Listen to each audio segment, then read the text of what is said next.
বিরতির পর স্বাগত। ১৬তম অর্থ কমিশনের বৈঠক চলছে রাজ্যে, আর এই বৈঠকেই এবার রাজ্যের জন্য বিপুল অর্থ বরাদ্দের দাবি। রাজ্যের জন্য ৯০% অর্থ বরাদ্দের দাবি কেন্দ্রীয় প্রতিনিধি দলের কাছে। অন্যদিকে আন্তর্জাতিক সীমান্ত পরিকাঠামোর উন্নতি এবং বিভিন্ন খাতে অর্থ বরাদ্দের দাবি কিন্তু উঠেছে ১৬তম অর্থ কমিশনের এই বৈঠক থেকে।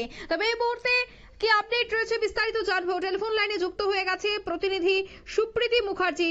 সুপ্রীতি, ঠিক কি জানতে পারছো? দেখো, এই যে ১৬তম অর্থ কমিশন, সেখানে কিন্তু তোমার রাজ্যের পক্ষ থেকে রাজ্যের মুখ্যমন্ত্রী উপস্থিত ছিলেন, প্রশাসনিক প্রধান, এবং তিনি আজকে বেশ কিছু ক্রাইটেরিয়া বা বেশ কিছু যে তোমার স্ল্যাব থাকে, সেই স্ল্যাবকে চেঞ্জের দাবি তিনি তুলে ধরেছেন আজকে এই অর্থ কমিশনের বৈঠকের মধ্য দিয়ে। এবং রাজ্যের জন্য কিছু অর্থ যাতে বরাদ্দ করা হয় বিগত বারের তুলনায়, সেই দাবি কিন্তু তুলেছেন রাজ্যের মুখ্যমন্ত্রী। দেখো, ত্রিপুরার জন্য প্রত্যেক বছর যেটা ৫ বছর অন্তর অন্তর বরাদ্দ হয়ে থাকে, সেটা হচ্ছে ৯০%। সেটা কিন্তু তোমার কেন্দ্রই দিচ্ছে। এবারে সেই জায়গায় শুধুমাত্র ত্রিপুরা নয়, অষ্টলক্ষ্মী বা এই যে ৮ রাজ্য রয়েছে, এই নর্থ ইস্টের এই ৮ রাজ্যের জন্য কিন্তু এই অর্থের বরাদ্দ করা হয়ে থাকে ৯০%। কিন্তু সেটা বাদবাকি অন্যান্য যে রাজ্যগুলো রয়েছে, সেই রাজ্যের ক্ষেত্রে কিন্তু এই তোমার যে কাঠামো, যে কর কাঠামো রয়েছে, সেটা কিন্তু ভিন্ন থাকে। অন্যান্য রাজ্যের জন্য সেটা কিন্তু তোমার হয়ে থাকে, দেখা যায় যে ৪০% এবং ৬০%। অর্থাৎ রাজ্য তোমার দেয় ৪০%, কেন্দ্র দেয় তোমার ৬০%। তবে এবারে যে নর্থ ইস্টে যে দাবি মূলত আজকের বৈঠক থেকে উঠে আসছে, সেই থেকে হচ্ছে তোমার রাজ্যের কিছু এরিয়া ডমিনেশন। দেখো, রাজ্যের যেহেতু এরিয়া এতদিন ধরে যেটা ছিল ১০ একরের জন্য তোমার কিছু অর্থ বরাদ্দ হয়ে থাকতো, সেই জায়গা থেকে সেটাকে কমিয়ে এনে ৫ করার দাবি তোলা হয়েছে। এখন আমরা সেই স্ল্যাব গুলোতে যাবো ধীরে ধীরে। তবে তার সাথে রাজ্যের এই মুহূর্তে আন্তর্জাতিক সীমান্ত রয়েছে, সেই আন্তর্জাতিক সীমান্তের জন্য সব থেকে বেশি অর্থ দাবি তুলেছে এই মুহূর্তে রাজ্যের প্রশাসনিক কর্তারা।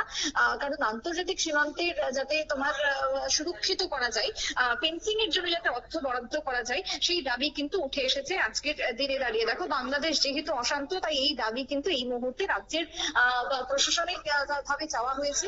এখন এর পাশাপাশি তোমার বন দপ্তরের কিছু এরিয়া রয়েছে, তারই মধ্যে সেই বন দপ্তরের এরিয়ার জন্য কিছু অর্থ বরাদ্দের ঘোষণা দেওয়া হয়েছে। কারণ তোমার বন দপ্তরের ক্ষেত্রে অধিকাংশ জমি যেগুলো রয়েছে, সেক্ষেত্রে তোমার গাঁজা বা অন্যান্য তোমার নেশা জাতীয় সামগ্রী চাষাবাদ সব থেকে বেশি হচ্ছে। তাই সেই জায়গাকে দাঁড়িয়ে লক্ষ্য রেখেই তোমার প্রশাসনিক কর্তাদের এই দাবি উঠে আসছে। অন্যদিকে তোমার আরো যে খবর উঠে জানা যাচ্ছে, তাতে করে এই যারা কমিশনে রয়েছেন ইতিমধ্যেই তোমার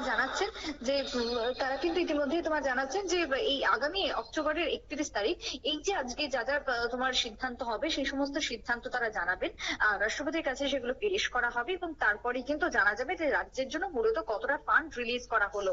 দেখো, রাজ্যের এক্ষেত্রে বেশ কিছু দাবি দেওয়া যেগুলো রয়েছে, সেই দাবিগুলোই আজকে মূলত এই বৈঠক থেকে তুলে ধরা হয়, এবং সেই দাবি পূরণ করতে এখন কেন্দ্রের এই কর্তারা কতটা তৎপর হয়, সেটাই কিন্তু দেখার।